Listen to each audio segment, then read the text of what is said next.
Welcome back to our live show. New tech scams are constantly popping up, and you don't want to fall victim, especially during the holiday season. So we've got some timely and important tips for you this morning. Our next guest is regarded as a top authority in forgery, embezzlement, and identity theft. He's the author of the best-selling book, Catch Me If You Can. Joining us live by satellite from Washington, D.C. is AARP's Fraud Watch Network Ambassador, Frank Abagnale. Good morning, Frank. Good morning. Pleasure to be here. Good to see you. My phone constantly rings with someone either robo-dialing me or wanting something, and scams are out there. If you don't know who you're talking to, this can be very dangerous, can't it? Yeah, there are so many scams. You know, the IRS scam, the grandparent scam, the sweepstakes scam. They come by robocall, they come by email, they come through the mail.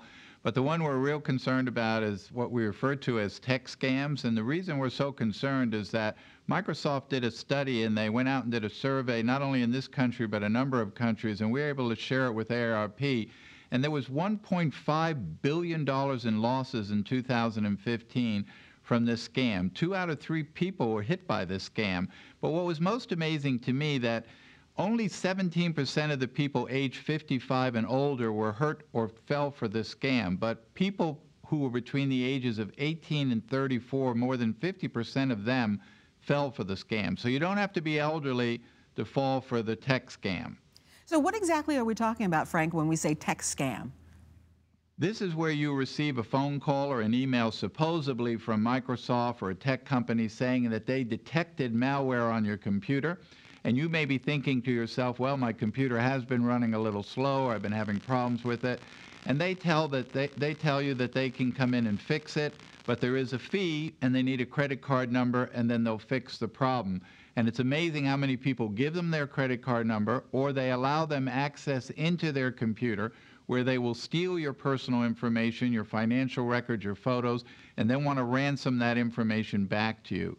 I remind people that Microsoft is not going to send you an email, or they're not going to write you. That's an unsolicited, someone unsolicited that you didn't ask for, telling you have a problem with your computer. If you think you have a problem with your computer, you need to call a local reputable tech company, whether it be Best Buy or some company in your community that's reputable, and they will come out and look at your computer and see if you have a problem. You don't allow someone to take over your computer or have you prepay for something that you don't know they're going to do. That's the first flag, right, Frank, is someone asking us for personal information, and particularly credit card information or social security number. Right. And again, unsolicited, you didn't call them, they called you and told you you have a problem. That should right away give you a dead giveaway. And of course, they're very aggressive about you have to pay right now, I need the money right now, you need to fix this problem right now. So you can go to aarp.org/techscams, and Microsoft has put a little booklet together. It's very concise, very simple and easy to understand. It explains the scam and explains how not to fall victim to that scam. It's interesting that you mentioned, Frank, that the people who are falling for this scam weren't necessarily older people, but younger people. But particularly this time of year, our older people are a little bit more vulnerable to these kinds of things, aren't they? Yeah, now is when we have, during this time period between Thanksgiving and the end of the year, is when we see the most scams perpetrated against a lot of elderly folks because of the holiday season.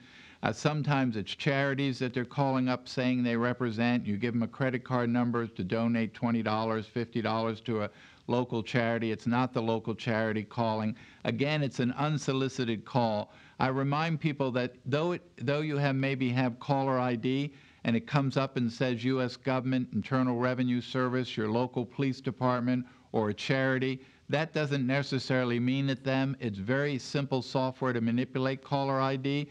So you have to be very careful. If you didn't solicit the call, you need to make sure you verify and check who you're speaking to before you give anyone any kind of money. So, Frank, in this day and age, it just pays to be skeptical, doesn't it? Yes, and there's nothing wrong with being skeptical. And if you are a victim, if someone's victimized you, there's nothing to be ashamed of. I could be victimized tomorrow. If you're victimized, you need to share that with your loved ones or the police so they can do something about it. Don't be embarrassed by it, because if you don't do anything about it, they're just going to go on and scam somebody else. And like you said, this particular tech support scam has already cost people billions of dollars.